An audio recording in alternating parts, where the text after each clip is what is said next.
So now let's start reading booster.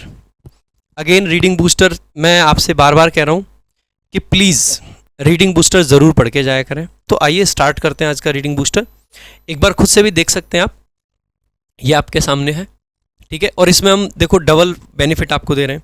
सबसे पहले cloze test cover कराते हैं। क्लोज टेस्ट कराते कराते एक एक वर्ड को मैं समझाता हूँ, पूरे पैसेज को आपका ब्रेक करके देता हूँ कि यार ये सब्जेक्ट है, ये ऑब्जेक्ट है, ये वर्ब है, किस तरीके से कौन सी चीज़ यूज़ हुई है, कहाँ पे फ्रेजेस को रिड्यूस करा गया है। उससे रिलेटेड अगर ग्रामर का कोई कॉन्सेप्ट होता है जो एग्जाम में आ सकता है, उसको तुरंत बता के चलता हूँ मैं। साथ ही साथ में तो क्लोज टेस्ट की प्रैक्टिस हो गई, उसके बाद में टोन के क्वेश्चन, थीम के क्वेश्चन, टाइटल के क्वेश्चन। जो लोग मेंस के नाम पे चीज़ों को बेचते हैं वो चीज़ें मैं आपको ऐसे ही पहले से ही तैयार करवा दूंगा, और इतना करवा दूंगा कि आपके ये क्वेश्चंस गलत नहीं होंगे। तो बहुत हेल्प होगी आप लोगों की अगर आप ये डेली कर सकते हैं तो, ठीक है। आ जाइए भाई, आज हमारी जितनी भी किताबें हैं इंग्लिश की, भाई इन पे चल रहा है बढ़िया सा ऑफर। वोकैब संजीवनी सिर्फ और सिर्फ 234 रुपये में आज आपको मिल जाएगी। और आपकी अपनी जो वोकैब की प्रैक्टिस किताब है वो 97 में, यानी कि आप बढ़िया से प्रैक्टिस भी कर सकते हैं। पॉकेट रॉकेट को लेके आप लोगों की बड़ी डिमांड रहती थी कि सर पॉकेट रॉकेट जो किताब है वो आप कैसे भी करके 99 में हमें दे दीजिए। तो जैसे ही आप सर्च करोगे ना मेरे भाई, प्रशांत सोलंकी बुक सर्च कर लेना। जैसे ही आप ये सर्च करते हैं प्रशांत सोलंकी बुक, तो आपको सारी बुक्स आ जाएंगी। रामबाण पे भी ऑफर है, ये 253 की है। और इसके अलावा ये रही देखो पॉकेट रॉकेट वाली किताब आपकी, देखो बेस्ट सेलर है ये, सिर्फ और सिर्फ 91 में है। नॉर्मली आप 99 की डिमांड करते हैं, आज सिर्फ 99 में है, ठीक है। सो 91 में मिल रही है, तो इससे बड़ा ऑफर तो भाई क्या ही मिल सकता है। तो आप जाके बुक्स को चेकआउट कर सकते हैं, और तीनों ही किताब आप देखोगे कि रामबाण भी बेस्ट सेलर, वोकैब संजीवनी भी बेस्ट सेलर है, और आपकी पॉकेट रॉकेट भी बेस्ट सेलर है। तो आप जाके ले सकते हैं। अगर आप रेटिंग्स भी देखोगे तो ऑलरेडी भाई 9000 रेटिंग है, और 4.6 रेटिंग की ये किताब है, यानी कि रेटिंग बहुत अच्छी है किताब की। और आप भी अगर किताब लिए तो रेट जरूर करें। ऐसे ही इंग्लिश रामबाण भी 4.6 रेटिंग के साथ में ये किताब है। अगर आप इस वाली किताब को देखोगे तो इसकी भी 4.5 रेटिंग है, यानी कि कंटेंट इतना ज़बरदस्त होता है ना इन किताबों में, खतरनाक लेवल का। तो आप जाके एक बार चेकआउट कर सकते हैं। बाकी एक दूसरी स्लाइड इसकी ये है, इसको भी देख सकते हैं।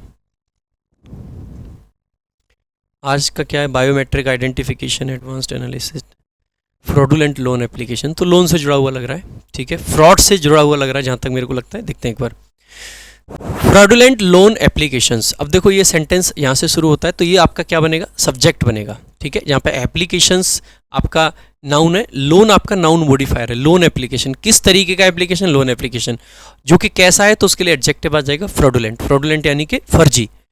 थ्रेटन, थ्रेटन आपकी वर्ब है, ये बेसिकली डराते हैं, ये बेसिकली रिस्क में ला रहे हैं, थ्रेटन कर रहे हैं, यानी रिस्क के अंदर ला रहे हैं। किसको, बोथ फाइनेंशियल इंस्टीट्यूशंस, जो फाइनेंशियल इंस्टीट्यूशंस हैं लाइक बैंक आपकी हो गई, बैंक फाइनेंशियल इंस्टीट्यूशंस का पार्ट है। तो थ्रेटन वर्ब है, उसका ऑब्जेक्ट है दो चीज़ें, बोथ एंड का पेयर बनता है, ये भी ध्यान रखेंगे, आपका काफ़ी आता है। बोथ के साथ में एज वेल एज का पेयर बना देते हैं, जो कि गलत होता है। बोथ का पेयर एंड से बनता है, तो ना एज वेल एज से ना ही और से, ठीक है। So both financial institutions and honest borrowers, ठीक है। So both financial institutions and honest borrowers.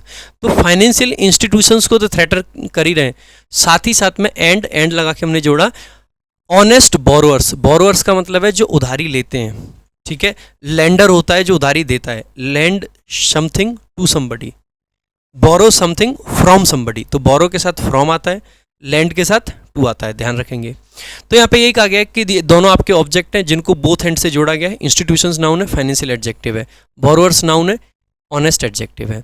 आगे इन कैसे कर रहे हैं, तो इन एक प्रपोजिशन है, मैनर को दिखा रहा है, मतलब ये दिखा रहा है कहाँ पे कर रहे हैं, तो an increasingly digital environment. So environment आपका नाउन है, कैसा इन्वायरमेंट है, डिजिटल, और जो कि बढ़ता हुआ है, तो इंक्रीजिंगली आपका एडवर्ब हो जाएगा। एन आपका आर्टिकल है। सो कहा गया है कि जो फ्रॉडुलेंट लोन एप्लीकेशंस हैं ये थ्रेटन करते हैं दोनों को ही, फाइनेंशियल इंस्टीट्यूशंस को भी और ऑनेस्ट बोरोअर्स को भी। किसमें, तो जो बढ़ता हुआ डिजिटल इन्वायरमेंट है इसमें, ठीक है। तो फ्रॉडुलेंट लोन एप्लीकेशंस की बात चल रही है यहाँ पे। क्रिमिनल्स एक्सप्लॉइट ऑनलाइन प्लेटफॉर्म्स, जो क्रिमिनल्स हैं, ये सब्जेक्ट हो गया, ये एक्सप्लॉइट करते हैं। एक्सप्लॉइट करने का मतलब है किसी चीज़ का नेगेटिव रूप से फ़ायदा उठाना, ऑनलाइन प्लेटफॉर्म्स को। एंड इनएडिक्वेट यानी कि जो सफिशिएंट ना हो, जो अपर्याप्त हो, वेरिफिकेशन। सो जो क्रिमिनल्स हैं ये फ़ायदा लेते हैं बेसिकली किसका, तो क्रिमिनल सब्जेक्ट एक्सप्लॉइट वर्ब है। क्या एक्सप्लॉइट कर रहे हैं, ऑनलाइन प्लेटफॉर्म्स एंड इनएडिक्वेट वेरिफिकेशन, ये इसका ऑब्जेक्ट हो जाएगा, ठीक है। ऑफन, अक्सर, डैश डॉक्यूमेंट्स, अब डॉक्यूमेंट्स आपका क्या है, देखो यहाँ पे कुछ आएगा, ऑफन आपका एडवर्ब है तो यहाँ पे वर्ब का कोई फॉर्म आएगा, काउंटरफीटेड, फोर्जिंग, फॉल्स, अनरियल। सबसे पहली बात ये है कि देखो सब्जेक्ट और वर्ब आप क्या चुके हैं, क्रिमिनल सब्जेक्ट है, एक्सप्लॉइट आपकी वर्ब है। बात प्रेजेंट में चल रही है तो पास्ट की तो है भी नहीं, तो अगर वर्ब आ चुका, सब्जेक्ट आ चुका, अब नया कोई सब्जेक्ट तो आया नहीं है। जब सब्जेक्ट ना हो तो हम क्या लगाते हैं, वर्ब को पार्टिसिपल के फॉर्म में लगाते हैं। पार्टिसिपल दो होते हैं, एक पैसिव पार्टिसिपल और एक एक्टिव पार्टिसिपल। ये बात तो आपकी रोज आती है पैसेज में, एक क्वेश्चन जरूर मैं पार्टिसिपल पर रखता हूँ डेली का डेली, ठीक है। सो एक्टिव पार्टिसिपल और पैसिव पार्टिसिपल। अब एक बात बताइए, डॉक्यूमेंट्स आपका ऑब्जेक्ट है तो एक्टिव आना चाहिए या पैसिव आना चाहिए, आप कहोगे कि सर पक्की बात है एक्टिव पार्टिसिपल आएगा। एक्टिव आएगा तो काउंटर फीटेड नहीं होगा क्योंकि ये तो पैसिव सेंस है। दूसरा, अनरियल नहीं होगा क्योंकि अनरियल तो एडजेक्टिव है। फॉल्स नहीं होगा, एडजेक्टिव है। आप कहोगे सर पार्टिसिपल भी तो एडजेक्टिव है, तो जब पार्टिसिपल आ सकते हैं तो ये अनरियल और फॉल्स क्यों नहीं आ सकते, बेटा इसलिए नहीं आ सकते हैं क्योंकि ऑफन, वो अक्सर क्या करते हैं, फॉल्स डॉक्यूमेंट्स करते हैं। ये देखो, और अगर इधर आ रखा है तो और के बाद में वर्ब की आईएनजी फॉर्म है तो और के पहले भी क्या होगा, आईएनजी फॉर्म। एक तो ये तरीका हो गया। दूसरा तरीका, बेटा देखो ये अनरियल हो गया या फॉल्स हो गया, ये बेसिकली इसलिए नहीं आ सकते क्योंकि अगर यहाँ पे हम कोई पार्टिसिपल लिख रहे हैं तो पार्टिसिपल अपने लिए क्या ले लेगा, ऑब्जेक्ट ले लेगा, तो डॉक्यूमेंट्स जो है उसका ऑब्जेक्ट बन जाएगा। डॉक्यूमेंट क्या बना, ऑब्जेक्ट बन गया। किसका ऑब्जेक्ट बना, जो भी यहाँ पे पार्टिसिपल आएगा, जो नॉन फाइनाइट वर्ब होगी उसका ऑब्जेक्ट बनेगा। आप कहोगे कि सर जरूरी थोड़ा ना ऑब्जेक्ट बनाना, एक काम क्यों नहीं कर देते कि डॉक्यूमेंट को नाउन बना लो, उसको एडजेक्टिव बना दो। बेटा फिर ये जो नाउन है, देखो नाउन क्या हो सकता है, या तो सब्जेक्ट हो सकता है, या ऑब्जेक्ट हो सकता है, या कॉम्प्लीमेंट हो सकता है, ठीक बात है। हमें सब्जेक्ट की ज़रूरत नहीं है क्योंकि हमारे पास में आगे वर्ब नहीं है, क्योंकि यूजिंग आपका अगेन पार्टिसिपल फॉर्म में क्या यूज़ कर रहे हैं, स्टोलन आइडेंटिटीज़। आइडेंटिटीज़ उसका ऑब्जेक्ट है, स्टोलन एडजेक्टिव है। किसके लिए, तो 2+V1 टू सिक्योर। सिक्योर क्या करना है, लोन्स। आगे दे सब्जेक्ट आ गया, विल वर्ब आ गई। दे विल नॉट रीपे, यानी कि ना तो हमें सब्जेक्ट चाहिए, ऑब्जेक्ट तो हम लगा ही नहीं पाएंगे अगर यहाँ पे वर्ब नहीं है। अगर यहाँ पे हमने एडजेक्टिव लगा दिया तो वर्ब तो है नहीं जो इसको ऑब्जेक्ट बना पाए, प्रीपोजिशन भी नहीं है जो इसको ऑब्जेक्ट बना पाए। यानी कि इसको अगर नाउन हमने लिख दिया और यहाँ पे एडजेक्टिव लिख दिया तो इस नाउन को जस्टिफाई नहीं कर पाएंगे। इस नाउन को जस्टिफाई कैसे कर सकते हैं कि नाउन को हम क्या बना दें, ऑब्जेक्ट। किसका, पार्टिसिपल का। तो हम सिर्फ और सिर्फ यहाँ पे पार्टिसिपल लगा सकते हैं, और पार्टिसिपल भी एक्टिव वाला, पैसिव नहीं लगा पाएंगे क्योंकि पैसिव के आगे ऑब्जेक्ट नहीं लिख पाएंगे। पैसिव सामान्यतः तब लगता है जब आगे बाई आ रखा हो, ठीक बात है। So often forging documents, forging का मतलब होता है फर्जीवाड़ा करना।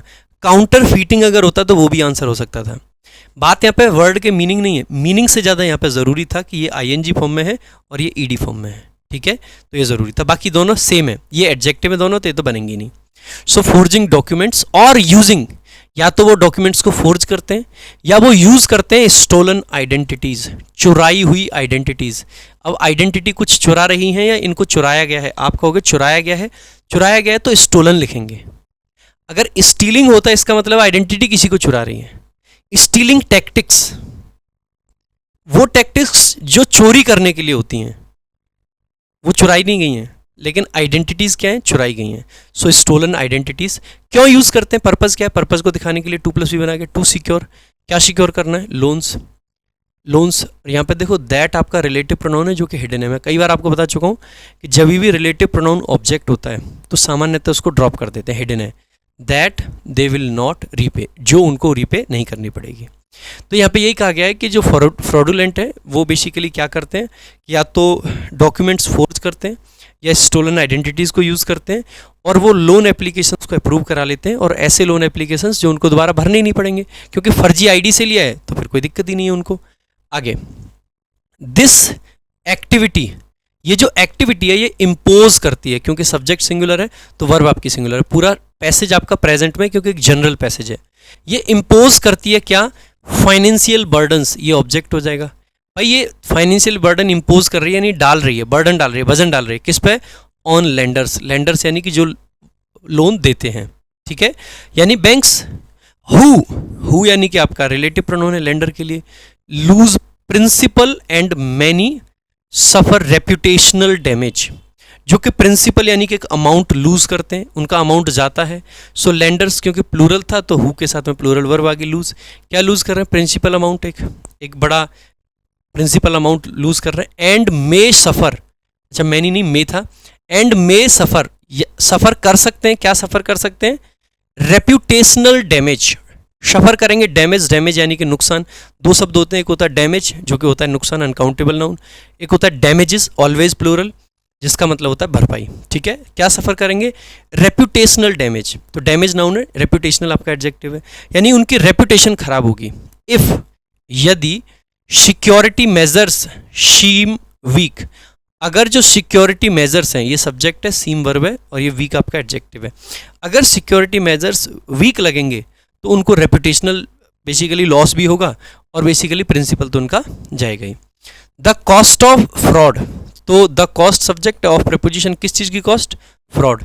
Is dash to genuine customers, तो जो कॉस्ट ऑफ फ्रॉड है वो बेसिकली पास कर दी जाती है। किसको पास कर दी जा रही है?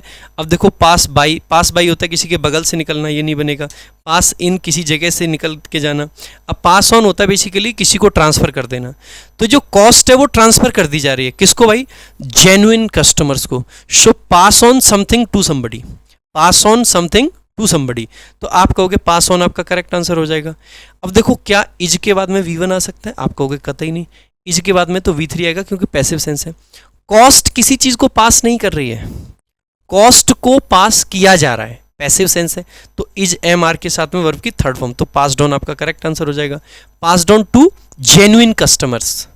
तो क्या होता है कि ये जो कॉस्ट आती है फ्रॉड की, ये अल्टीमेटली किसको झेलनी है? बैंक झेलेंगी? नहीं, बैंक आपसे लेंगी। जब बैंक्स के साथ में फ्रॉड होगा तो बैंक क्या करेंगे? रेट ऑफ इंटरेस्ट बढ़ा देंगे, जिससे कि थोड़ा सा उनको रेवेन्यू भी ज़्यादा है। दूसरा, जो लोन लेने की जो प्रोसेस है उसको इतना मुश्किल कर देंगे कि जो जेन्युइन लोग हैं ना, जो गांव का, भाई सबसे ज़्यादा लोन की ज़रूरत क्या है? किसान लोगों को है। किसान जो कि जनरली पढ़े लिखे नहीं हैं, लोन प्रोसेस इतना डिफ़िकल्ट कर देंगे। डिफ़िकल्ट इसलिए करना है क्योंकि फ्रॉड कुछ ना हो, लेकिन वो फ्रॉड वाले तो बहुत तेज हैं, उनके पास तो बहुत दिमाग है। उनके दिमाग को काउंटर करना है तो ऐसी प्रोसेस लानी पड़ेगी जो वो भी ना क्रैक कर पाए। ऐसे केस में उस प्रोसेस को गांव का किसान कैसे क्रैक कर पाएगा? तो इसका अल्टीमेट बर्डन किस पे गया? उस किसान पे। अब किसान उस प्रोसेस को क्रैक नहीं कर पाएगा तो वहां पे कौन मिलेगा? दलाल। जब भी बैंक में लोन लेने के लिए किसान जाएगा तो वहां पे दलाल मिलेगा, और अगर दलाल मिलेगा तो दलाल क्या चाहिए उसको? दलाली पैसा चाहिए। किसान लोन अप्रूव करवाई जाएगी 5 लाख की, किसान को मिल रही है 3.5 लाख की, 1.5 लाख किसने खा लिए? दलाल ने। किसकी वजह से? अल्टीमेटली फ्रॉड की वजह से ये इतना सारा झमेला हुआ। उस झमेले के चक्कर में लास्ट में नुकसान किसको झेलना पड़ा? उस किसान को, उस जेन्युइन कस्टमर को। बात समझ रहे हो? तो ये यहाँ पे इस तरीके की चीज़ें होती हैं। इसीलिए मैं आपसे एक चीज़ और कहूँगा, अगर जैसे आप लोग हैं, आप तो गांव से हैं, पढ़े लिखे हैं, एक हद तक पढ़े लिखे हैं, अभी बहुत ज़्यादा आप भी ऐसा नहीं है कि बहुत बड़े लेवल पे पहुँच गए हो, लेकिन फिर भी आपके गांव में, परिवार में, आसपास में आपको लगता है कि कोई ऐसा कोई किसान है जो जेन्युइनली, जिसको लोन वगैरह की ज़रूरत है, किसी चीज़ की ज़रूरत है, चाहे एक दिन आपकी पढ़ाई छूट जाए, आप बैंक जाइए, बैंक में पूरा प्रोसीजर पूछिए, और पूरा जो भी प्रोसीजर है वो, चाहे वो आपके लड़ाई वाले क्यों ना हो यार। देखो, घर परिवार की, गांव की लड़ाइयाँ एक तरफ हैं, लेकिन अगर किसी के साथ में फ्रॉड होता है, गलत होता है, वो चीज़ें खराब है, मतलब खराब है। जो गलत है उसका हमें हमेशा विरोध करना चाहिए, और जो सही है उसके पक्ष में हमें हमेशा खड़े रहना चाहिए। और वो आपने सुना होगा, कर भला तो हो भला। तो बस आपको भला करना चाहिए। अगर आपको लगता है कि, मैं ये नहीं कह रहा हूँ कि आप बैंक में जाके खड़े हो जाओ और हमेशा जो भी आपको लगे कि इसको ज़रूरत है उसकी मदद करते रहो, नहीं, वैसा नहीं, लेकिन आप एटलीस्ट ये कर सकते हो कि आपके घर परिवार आसपास में किसी को ऐसी कोई ज़रूरत है, आप 1 दिन या 2 दिन बैंक जाके पूरी प्रोसेस पता करके उनकी थोड़ी सी मदद कर पाओ तो कर दो, अगर आपको थोड़ी बहुत जानकारी है, जिससे कि वो भी फ्रॉड होने से बच जाएँ। क्योंकि ये बहुत चल रहा है भाई, 7-7 लाख के लोन अप्रूव करवा देते हैं, 3 लाख रुपए दे दिए, 4 लाख रुपए दे दिए। इवन गांव में एक और बड़ा बुरा कल्चर है भाई साहब, 5 की ब्याज पे पैसा मिलता है, 5 रुपये सैकड़ा पर मंथ, इतनी ब्याज पे लोग पैसा दे देते हैं। ऐसे लोगों से भी बचने का यही तरीका। और वो लोग भी पता है क्या करते हैं, वो थोड़े से सक्षम लेवल के हैं तो वो क्या करते हैं, खुद भी लोन लाते हैं। ऐसा नहीं कि उनके पास बहुत सारा पैसा पड़ा हुआ है, वो लोन लाएंगे बैंक से। बैंक किस रेट पर लोन दे रहा है किसानों को? मान लो 12%, 14%, यानी कि 1% पर महीना पड़ा लगभग। लेकिन वो किस रेट पे ले रहे हैं? 5 रुपये पे, यानी कि 5 गुना रेट पे, और उसमें भी वो क्या करते हैं, हर महीने कंपाउंड इंटरेस्ट लगाते हैं। तो ये चीज़ें आप लोगों को थोड़ा सा देखनी भी चाहिए। तो ये दलालों के चक्कर में कोई आपके घर परिवार में से ना पड़े, इस चीज़ को इंश्योर करना भी हम लोगों और आपकी जिम्मेदारी है, ठीक है। तो क्या होगा कि जेन्युइन कस्टमर्स को नुकसान होता है, कैसे होता है? क्योंकि बैंक्स जो हैं वो रेज कर देती हैं इंटरेस्ट रेट्स। रेज आपकी ट्रांजिटिव वर्ब है, राइज आपकी इंट्रांजिटिव है। इंटरेस्ट रेट आपका ऑब्जेक्ट है तो रेज वर्ब लगा दी, बैंक्स प्लूरल आपका सब्जेक्ट है तो प्लूरल वर्ब लगा दी। इंटरेस्ट रेट बढ़ा देते हैं। एंड टाइटन, जैसे टाइट आपका एडजेक्टिव होता है, ईएन लगाने से उसको वर्ब लगा देते हैं। हाइट नाउन है, ईएन लगाने से वर्ब बन जाती है हाइटन। वाइड नाउन है और एडजेक्टिव भी होता है, वाइडन आपकी वर्ब बन जाती है। बात समझ रहे हैं? वाइड आपका जनरली एडजेक्टिव भी होता है। सो ईएन लगाने से सामान्यतः हम क्या लगा देते हैं? वर्ब बना देते हैं एडजेक्टिव या नाउन को। तो आप देखेंगे, और टाइटन कर देती है किसको? Eligibility criteria. क्राइटेरिया बेसिकली आपका प्लूरल नाउन होता है, ध्यान रखेंगे। क्राइटेरियन इसकी सिंगुलर फॉर्म होती है, ठीक है। एलिजिबिलिटी क्राइटेरिया को वो बेसिकली और टाइट कर देती है और सख्त कर देती है। क्यों करते हैं ये ऐसा? तो इसका पर्पस क्या है? तो टू कंपनसेट, पर्पस बताने के लिए इन्फिनेटिव आ गया, टू कंपनसेट। कंपनसेट के साथ फॉर प्रेपोजिशन है, किस चीज़ के लिए कंपनसेट करना है? लॉसेस, जो नुकसान हुए उनके लिए। मेकिंग लोन्स, जिससे क्या होता है, आगे देखो, अब कोई हमें सब्जेक्ट वर्ब नहीं था तो डायरेक्ट क्या लगाते हैं? पार्टिसिपल, हमेशा ध्यान रखना है। आगे ऑब्जेक्ट है तो मेकिंग आपका प्रेजेंट पार्टिसिपल आ गया। Making loans harder to dash, to क्या? देखो, एक्सेस का मतलब होता है बहुत ज़्यादा, ये तो नहीं होगा। इस एक्सेस का मतलब होता है पहुंच होना कहीं पे। ये एक्सेस नाउन और वर्ब दोनों होता है। जब ये नाउन होता है तो अनकाउंटेबल नाउन होता है, आर्टिकल नहीं आता है। लेकिन यहाँ पे 2+V1 हमें चाहिए, 2+V1 चाहिए। एक्सेस ऑन नहीं होता, ये गलत हो जाएगा, ठीक है। बी एक्सेस्ड तो पैसिव हो जाएगा, ठीक है। सो क्योंकि फॉर दोज, तो फॉर लगा रखा है, तो for those, to access for those with unconventional credit histories. तो खास करके जो उनकी क्रेडिट हिस्ट्री है वो अनकन्वेंशनल है, उनके लिए जो लोन्स है वो थोड़े से और मुश्किल हो जाते हैं, ठीक है। तो आप आसानी से कह सकते हो कि ये सिंपल है। आगे देखेंगे, biometric identification, advanced analytics and machine learning algorithms can detect anomalies in applicants data. कहा गया है कि जो बायोमेट्रिक आइडेंटिफिकेशन है, यानी कि अंगूठा लगवाना पड़ेगा, बायोमेट्रिक करवाना पड़ेगा। इसके अलावा एडवांस्ड एनालिटिक्स, क्योंकि फ्रॉड वाले आपके डॉक्यूमेंट्स को तो फोर्ज कर लेते हैं, लेकिन जनरली आइडेंटिटी को फोर्ज करने के लिए बायोमेट्रिक्स नहीं यूज़ कर पाते हैं वो लोग, ठीक है। इसके अलावा एडवांस्ड एनालिटिक्स यूज़ करे जाएँ। इसके अलावा क्या किया जाए? मशीन लर्निंग एल्गोरिदम्स लेके आए जाने चाहिए, क्योंकि ये क्या कर पाएंगे? ये पूरा सब्जेक्ट है, तीनों ही चीज़ें कैन डिटेक्ट, ये डिटेक्ट कर सकती हैं एनोमलीज। एनोमलीज का मतलब होता है इरेगुलरिटीज़, किसी भी चीज़ में आए हुई बेसिकली, मतलब कुछ गलत चीज़ें जो होती हैं। किस चीज़ में? इन एप्लीकेंट्स डाटा, जो एप्लीकेंट होगा, एप्लीकेंट यानी कि जो अप्लाई कर रहा है लोन के लिए, उसके डाटा में। फ्लैगिंग, जो कि फ्लैग करेगा, फ्लैग एक वर्ब है, फ्लैग करने का मतलब है कहीं पे कोई सस्पिशियस दिखा तो वहीं पे वो अलर्ट कर देगा, तो अलर्ट करेगा। फ्लैगिंग सस्पिशियस पैटर्न्स, जो सस्पिशियस होंगे फ्लैग करेंगे किसको? पैटर्न्स को। कैसे? सस्पिशियस यानी कि डाउटफुल।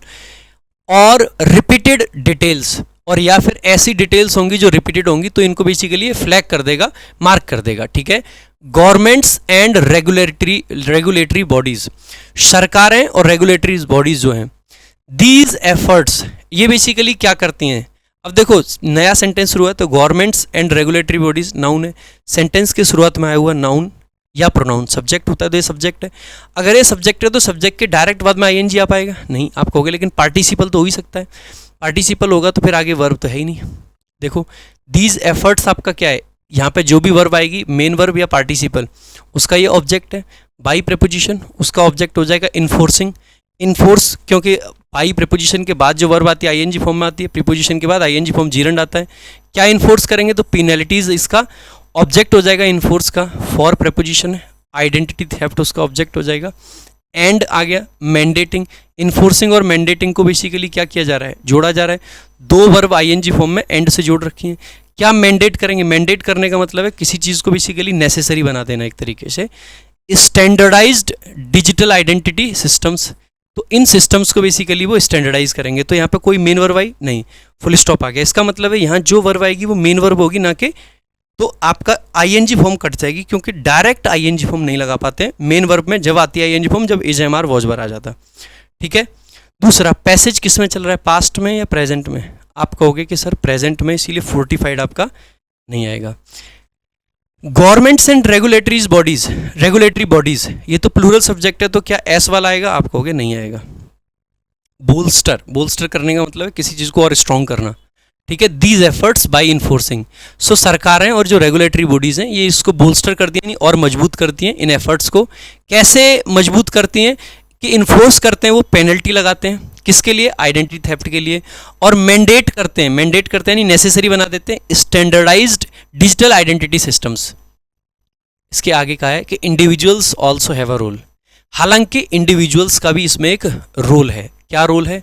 तो मॉनिटर करना है क्रेडिट रिपोर्ट्स को। अब देखो इसके लिए सब्जेक्ट वर्ब नहीं है, तो डायरेक्ट पार्टिसिपल आ गया, मॉनिटरिंग। मॉनिटरिंग क्रेडिट रिपोर्ट्स, किस चीज़ को मॉनिटर करना है? क्रेडिट रिपोर्ट्स को। एंड सेफगार्डिंग, सेफगार्ड करना है, सुरक्षा करनी है पर्सनल डाटा की। क्यों सुरक्षा करनी है? टू प्रिवेंट मिसयूज, मिसयूज को प्रिवेंट किया जा सके। एज, एज यानी कि क्योंकि। फ्रॉडुलेंट स्कीम्स इवॉल्व, क्योंकि या कह सकते हैं जैसे, जैसे जैसे फ्रॉडुलेंट स्कीम्स जो है इवॉल्व हो रही हैं। ये सब्जेक्ट है, ये वर्ब है, एज कंजंक्शन था, यहां से मेन क्लॉज आई। Continuous collaboration, continuous collaboration subject है, किसके बीच में होना चाहिए? अमंग, अमंग यानी कि के बीच में, दो से ज़्यादा की बात जब करते हैं। बैंक्स हो गया, लॉ इन्फोर्समेंट हो गया, रेगुलेटर्स हो गया, एंड द पब्लिक, इन सब के बीच में क्या चाहिए? कोलैबोरेशन। अब एक चीज़ समझना, conjunction subject plural, verb plural. Continuous collaboration main clause का सब्जेक्ट है, कोलैबोरेशन सिंगुलर है, अनकाउंटेबल के तरीके से। अमंग प्रेपोजिशन है जिसका ऑब्जेक्ट है बैंक्स, इन्फोर्समेंट मतलब law enforcement, regulators and the public, ये सब ऑब्जेक्ट हैं।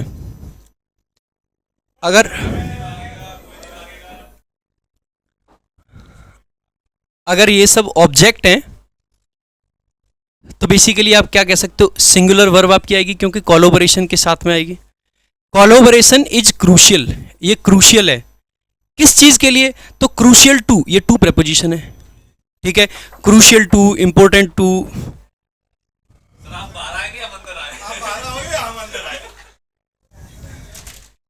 हेलो बच्चों, सर थोड़ा सा लगा दो बस, थोड़ा सा ही लगाऊंगा, माइक हटा लो। बस थोड़ा सा ही लगा दो थोड़ा सर, सा। क्लास लेनी है अभी। तो माइक तो हटा लो। सर थोड़ा सा ही।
आ रही है आवाज? देखना एक बार आवाज आ रही है। अब ऐसे ही मुझे एक बार इसको कंप्लीट कर देने देता हूँ जल्दी जल्दी। नहीं भाई, क्लास पूरी करूंगा, चिंता मत करो, पैसेज बीच में नहीं छोड़ूंगा। देखो एक बार, and the public is crucial to. Crucial to क्या है? क्रूशियल टू में टू प्रेपोजिशन है, ध्यान रखेंगे। क्रूशियल टू, कंड्यूसिव टू, ठीक है, इनके साथ ये टू आपका प्रेपोजिशन है। अगर ये प्रीपोजिशन है मेरे भाई, अब ये तो चल तो रहा है, तो टू के साथ में वर्ब की आईएनजी फॉर्म आ जाएगी प्रिजर्विंग। प्रिजर्व करना है आपको, क्या प्रिजर्व करना है? Trust by sharing data, by preposition उसका ऑब्जेक्ट हो गया शेयरिंग, और डाटा आपका क्या हो गया उसका ऑब्जेक्ट, ठीक है। इंप्रूविंग वेरिफिकेशन, तो क्या क्या करके डाटा शेयर करके, वेरिफिकेशन को इंप्रूव करके, and staying current, staying current का मतलब है स्टेइंग अपडेटेड, अपडेटेड रह के किस पे, ऑन एमर्जिंग थ्रेट्स, जो बढ़ते हुए थ्रेट्स हैं उन पर। स्टेक होल्डर्स कैन मिटिगेट, जो स्टेक होल्डर्स हैं वो मिटिगेट कर सकते हैं, मिटिगेट कर सकते हैं यानी कि कम कर सकते हैं। तो स्टेक होल्डर्स आपका सब्जेक्ट है, अब तक जो भी था वो बाई प्रीपोजिशन के ऑब्जेक्ट में आ रहा था, तो स्टेक होल्डर्स आपका सब्जेक्ट है, कैन हेल्पिंग वर्ब है, मिटिगेट आपकी मेन वर्ब है। क्या मिटिगेट कर सकते हैं, फाइनेंशियल डैमेजेस, हालांकि ये देखो डैमेजेस यहां पर नहीं होना चाहिए क्योंकि डैमेज आपका अनकाउंटेबल नाउन है, और डैमेजेस जब मीनिंग वर्ड आता है तो इसका मतलब होता है बेसिकली क्या, कंपनसेशन, तो यहां पे ये गलत है, ठीक है। आगे, so financial damage and maintain, और क्या कर सकते हैं, मिटिगेट कर सकते हैं और मेंटेन कर सकते हैं द इंटेग्रिटी, किस चीज की इंटेग्रिटी, ऑफ लैंडिंग प्रोसेस, जो लोन देने की इंटेग्रिटी है, जो उसकी बेसिकली प्योरिटी है, उसको मेंटेन कर सकते हैं, ठीक है, इसको मेंटेन कर सकते हैं। Dash vigilance and continuous innovation help ensure, अब देखो अंत में हम बात कर रहे हैं, अब देखो यहां पर वर्ड्स हैं आपके, फाइनली है, समडे तो नहीं होगा, समडे का मतलब है किसी दिन ऐसा होगा, हम ये नहीं कहना चाह रहे किसी दिन, हम कहना चाह रहे हैं कि विजिलेंस हो गया, कॉन्टिन्यूस इनोवेशन हो गया। विजिलेंस का मतलब है किसी चीज पर विजिल रखना, विजिल का मतलब है वॉच रखना, किसी चीज को लेके वॉचफुल रहना, ठीक है। सो कॉन्टिन्यूस विजिलेंस, विजिलेंस हो गया किसी चीज पे वॉच रखना, विजिल यानी कि वहीं से आपका एक एडजेक्टिव बन जाता है विजिलेंट, वो व्यक्ति जो कि वॉचफुल है, केयरफुल है, कॉशियस है, चेरी है, वेरी है, ठीक है, ये इसके सिनोनिम्स आ जाते हैं, कॉशियस, चेरी, वेरी, वॉचफुल, ठीक है। विजिलेंट, तो विजिलेंट से ही आपका नाउन बना है विजिलेंस, विजिलेंस का मतलब है नजर बेसिकली किसी पे, और कॉन्टिन्यूस इनोवेशन ये हेल्प करेंगे, तो ये दो चीजें हैं, तो प्लूरल वर्ब आ गई आपकी, क्या हेल्प करेंगे, हेल्प के बाद में बेयर इन्फिनेटिव आ गया, इंश्योर, आपको पता ही है हेल्प के साथ में 2+V1 भी आ सकता है और सिर्फ V1 भी आ सकता है। हेल्प इंश्योर, क्या इंश्योर करेंगे, अ मोर सिक्योर क्रेडिट इन्वायरमेंट, और भी ज्यादा सिक्योर क्रेडिट इन्वायरमेंट ये सिक्योर करेंगे, मतलब ये बेसिकली इंश्योर करेंगे। सो इन्वायरमेंट नाउन है, क्रेडिट आपका नाउन मॉडिफायर है, कैसा इन्वायरमेंट, सिक्योर, कितना सिक्योर, मोर सिक्योर, यानी और भी ज्यादा, जो फिलहाल है उससे ज्यादा। फॉर किसके लिए, तो फॉर प्रेपोजिशन है जिसका ऑब्जेक्ट हो जाएगा लेजिटिमेट बोरोअर्स, जो एक्चुअली में लेजिट हैं, जो कि ठीक हैं, अच्छे हैं, उन वैसे बोरोअर्स, ठीक है। आगे बच्चे कह रहे हैं प्रशांत सर को बुलाइए, भाई मैं क्या ही बोलूं अब आप लोगों से। देखो मैं चाहता नहीं था क्लास को बीच में एंड करूं, मैं एंड कर सकता था, मतलब दैट वाज माय ऑप्शन, लेकिन मुझे लगता है कि ज़्यादा से ज़्यादा स्टूडियो ख़राब हो गया, चल जाएगा, इसमें कुछ ना कुछ घास पड़ी हुई है, घास ख़राब हो जाएगी तो बदल जाएगा, लेकिन ठीक है कोई बात नहीं। मुझे पता नहीं था कि ऐसा होगा, नहीं तो मैं आज क्लास पहले ही ख़त्म कर देता। और विक्रम सर अगर होली खेलने आए इसका मतलब है कि आप कुछ भी कर लो तुम बच नहीं सकते हो। और विक्रम सर मुझे लगता है कि आज से विक्रम सर ने रीजनिंग की छुट्टी कर दी है, तो इसीलिए आए। हम लोग तो ऑफिस में भी दोबारा खेलेंगे, हमारी तो 13 तारीख को होली होगी ऑफिस में। सर आज से छुट्टी करके जा रहे हैं तो मे बी। देखो what is the central theme of the passage, passage की थीम क्या है। देखो एक तो पैसेज का स्ट्रक्चर आपको पता होना चाहिए, प्रॉब्लम सोल्यूशन ओरिएंटेड है। प्रॉब्लम ये है कि फ्रॉड हो रहा है, उसका सोल्यूशन ये है। आप इसको कॉज एंड इफेक्ट भी कह सकते हो, क्या कॉज है क्या इसका इफेक्ट है, ठीक है। एक भाई कह रहा है कि सर आप रेनबो लग रहे हो अरे यार लास्ट वाला ब्लैंक छोड़ दिया क्या मैंने, ठीक है। तो एक तो देखो समडे नहीं आएगा, दूसरा एक ऑप्शन है इवेंचुअली, एक है अल्टीमेटली, एक है फाइनली। तीनों अंत को दिखाते हैं, एक बार समझ लेंगे तीनों में डिफरेंस क्या है। फाइनली हम तब यूज करते हैं जब बहुत सारी चीजों में से लास्ट चीज को मेंशन करें। क्या हमने बहुत सारे items firstly, secondly, thirdly and finally, वैसा हम कुछ मेंशन नहीं कर रहे हैं, फाइनली आपका नहीं बनेगा। हम यहां पे पैसेज को कंक्लूड कर रहे हैं, हम यहां पे पैसेज का अंत कर रहे हैं, पैसेज को कंक्लूड कर रहे हैं, हमें कंक्लूडिंग चीज चाहिए। और कंक्लूड करने के लिए हम अल्टीमेटली का यूज करते हैं। अल्टीमेटली यानी कि अल्टीमेटली ये चीज होनी चाहिए, ठीक है। आगे एक है इवेंचुअली। इवेंचुअली जनरली क्या होता है, जब हम कहते हैं ना, ये जनरली फ्यूचरिस्टिक इन नेचर होता है। इवेंचुअली ऐसा होगा, eventually you will get selected, eventually यानी कि फ्यूचर में जो होने वाला है, हम ये फ्यूचर की बात नहीं कर रहे, हम यहाँ पे बहुत सारी चीजों में का एक कंक्लूजन दे रहे हैं, तो इवेंचुअली नहीं बनेगा यहाँ पे। इवेंचुअली क्या है, फ्यूचर में जो होने वाला है कि लास्ट में ऐसा होना है। आगे देखते हैं, what is the central theme of the passage, the benefits of online lending platforms, बिल्कुल भी नहीं भाई, ये तो ऑनलाइन वाली तो चीज को क्रिटिसाइज किया है। The mechanics of interest rate calculations, ना ना ना ना ना, फिर उसमें बहुत सारे और चीजें आती है कि repo rate, reverse repo rate, जो भी होता है वो सब चीज आती, तो ये नहीं बनेगा। The risk and counter measures related to loan application fraud, सही बात है, लोन एप्लीकेशन फ्रॉड से जुड़े हुए रिस्क क्या है और उसके काउंटर मेजर्स क्या है, उनको काउंटर करने के लिए सरकारें क्या कर रही हैं, ठीक है, तो ये आपका करेक्ट आंसर हो जाएगा। डी ऑप्शन नहीं होगा, हिस्टोरिकल एवोल्यूशन नहीं बनेगा। एक भाई कह रहा है पुष्पा सर, वो पुष्पा मूवी में भी ऐसे ही तो घूमता है गुलाल वुलाल लगा के, है ना। देखो एक भाई कह रहा है कि सर आप रोज इसी तरीके से बन के क्लास लिया करो, बच्चे ज्यादा देखने आएंगे यूट्यूब पे।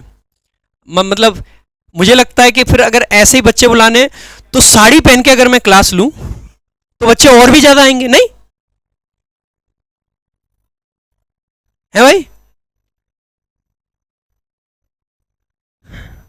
विच of the following best describes the tone of the passage, tone of the passage क्या है, टोन एक तो कॉशन वाली है, आप कह सकते हैं चेतावनी दे रही है, वार्निंग, अलार्मिंग, अलार्मिंग है, ठीक है, क्योंकि कह रही है कि भाई ये ऐसा गलत हो रहा है, तो टोन ऑफ द पैसेज पूछा गया है।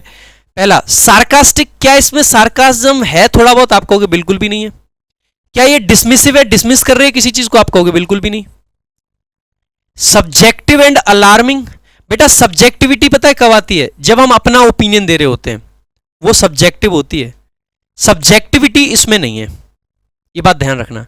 सब्जेक्टिव होने का मतलब है मेरा ये मानना है, नहीं नहीं, it is somewhat factual, objectivity यहां पे है, ऑब्जेक्टिविटी है, सो सब्जेक्टिव होने की वजह से गलत है। अलार्मिंग ठीक था यहां पे, लेकिन सब्जेक्टिव हो गई। इंफॉर्मेटिव है कि नहीं है, आप कहोगे बिल्कुल है, लेकिन क्या इसके अंदर सेंटिमेंट्स जुड़े हुए हैं आपके, आप कहोगे बिल्कुल भी नहीं। सेंटिमेंट्स क्या है, आपकी भावनाएं हैं, आपकी भावनाओं को ठेस पहुंचा रहा है कोई, नहीं बिल्कुल भी नहीं। ऑब्जेक्टिव एंड कॉशनरी, आप कहोगे बिल्कुल ऑब्जेक्टिव है एकदम, ऑथर का कोई ओपिनियन नहीं है, क्या हो रहा है, क्या उसके मेजर्स हो सकते हैं, ये ऑथर ने बताया है। कॉशनरी यानी चेतावनी दी है, D option is the correct answer. काफी मुश्किल क्वेश्चन था ये, अगर आपसे गलत हुआ है तो कोई बड़ी बात नहीं है, क्योंकि मुश्किल था क्वेश्चन। काफी सारे बच्चे सी ऑप्शन को मार्क कर देंगे, कई बच्चे बी ऑप्शन को मार्क कर देंगे, तो कई डी को। ए आसान था एलिमिनेट करने में, बाकी दो ऑप्शन काफी अच्छे थे। Next question number 3, which of the following titles would best shoot the passage, title क्या बनेगा, the rise and fall of conventional banks, बिल्कुल भी नहीं। The perils of traditional banking system, बिल्कुल भी नहीं, पेरिल्स यानी खतरे, ट्रेडिशनल यानी पुराने टाइम की बैंकिंग, नहीं। How to secure a personal loan in 5 easy steps, ऐसे कोई 5 स्टेप्स बताएं, नहीं। Fraudulent schemes in the digital world, protecting the loan process, सही बात है। अगला question, given the subject matter and style which of the following is the most likely source of the passage, source क्या है, आपको क्या लगता है। अब personal blog discussing everyday loan experiences, ना पर्सनल आदमी होता ना तो फिर वो अपनी कहानी लिखता, पर्सनल ब्लॉग में क्या होगा, आदमी बताएगा मैं बैंक गया था, मेरे साथ में ये फ्रॉड हो गया, मेरे साथ में वो हो गया, ये सब चीजें करेगा। अब फिक्शनल नोवेल, फिक्शन में तो चीजें वैसे बनी नहीं सकती हैं जैसे इसमें दे रखी हैं, फिक्शन का मतलब है imaginary. A short story collection focusing on economic issues, ना ना ना ना ना ना ना ना, बिल्कुल भी नहीं, कतई नहीं। अब बिजनेस न्यूज़पेपर, एक बिजनेस न्यूज़पेपर हो सकता है या फिर एक फाइनेंशियल मैगजीन हो सकती है जो कि फोकस करती है फ्रॉड प्रिवेंशन पे, so D option is the correct answer. Now let's move to the next question, which of the following strategies if adopted would be most effective in reducing fraudulent loan applications based on the passage, passage के हिसाब से इनमें से कौन सी strategy ऐसी है जिसको अगर अपनाया जाए तो फ्रॉड लोन को बेसिकली प्रिवेंट करेगा। देखो, implementing advanced analytics and machine learning algorithms, शुरुआत सेकंड पैसेज पहली लाइन, सेकंड पैराग्राफ पहली लाइन, करेक्ट आंसर हो जाएगा। Relying solely on manual document text checks, नहीं, मैनुअल से नहीं, मशीन लर्निंग लानी पड़ेगी। Eliminating digital loan applications all together, नहीं, ये तो फिर ईज को खत्म कर देगा, है ना। Increasing the interest rates for all overs, नहीं, इंक्रीज करने से भी खत्म नहीं होगा वो। क्वेश्चन नंबर 6 है, based on the passage what can be inferred about how fraudulent loan activity affect genuine borrowers, genuine borrowers को फ्रॉडुलेंट लोन एप्लीकेट मतलब जो है एक्टिविटीज़ वो कैसे अफेक्ट करती हैं। तो बताया ही था कि रेट बढ़ जाते हैं, मुश्किल हो जाती है। So genuine borrowers are offered higher credit limits, नहीं। फ्रॉड हैज़ नो इम्पैक्ट, ऐसा भी नहीं कह सकते। Interest rates and loan eligibility criteria become more stringent, सही बात है। अगला question, in the sentence biometric identification, advanced analytics and machine learning algorithms can detect anomalies in applicants data. The word anomalies, anomalies बताया था irregularities. सो irregularities पहला ही option है। Customary नहीं होगा, कस्टमरी का मतलब है कस्टम के तौर पे, एक रिवाज के तौर पे। स्टैंडर्ड फीचर्स भी नहीं होगा, पर्सनल प्रेफरेंसेस भी नहीं होगा। So this is all about the passage. I hope you must have enjoyed the passage. So this is from my side. ठीक है, आज के लिए सिर्फ इतना ही है। So पुष्पा स्टाइल में लगातार देखते रहना है पैसेज, और जो बच्चे YouTube पे इसको देखते हैं लाइक करें, शेयर करें। अगर आप लोग इसी तरीके से सपोर्ट करते रहते हैं तो फिर झुकेगा नहीं, है ना, समझ रहे हो? तो फिर लगातार ये पैसेज ऐसे ही चलते रहेंगे और लगातार पढ़ाते रहेंगे, ठीक है। So this is all for today, thank you so much. जय हिंद, जय भारत। आप सभी लोगों को भी होली की हार्दिक शुभकामनाएं, हार्दिक बधाई। बाकी आप लोग इसी तरीके से पढ़ना चाहते हैं मेरे भाई, तो अभी हमारी बुक्स पे भी ऑफर चल रहा है और हमारे बैचेस पे भी ऑफर। तो आप सभी लोग जाके आरजी विक्रमजीत ऐप से बैचेस ले सकते हैं। ये बात यूट्यूब वाले बच्चों के लिए कही थी क्योंकि वीडियो यूट्यूब पे भी जाती है, ठीक है। चलो आज के लिए इतना ही, थैंक यू सो मच। जय हिंद, जय भारत।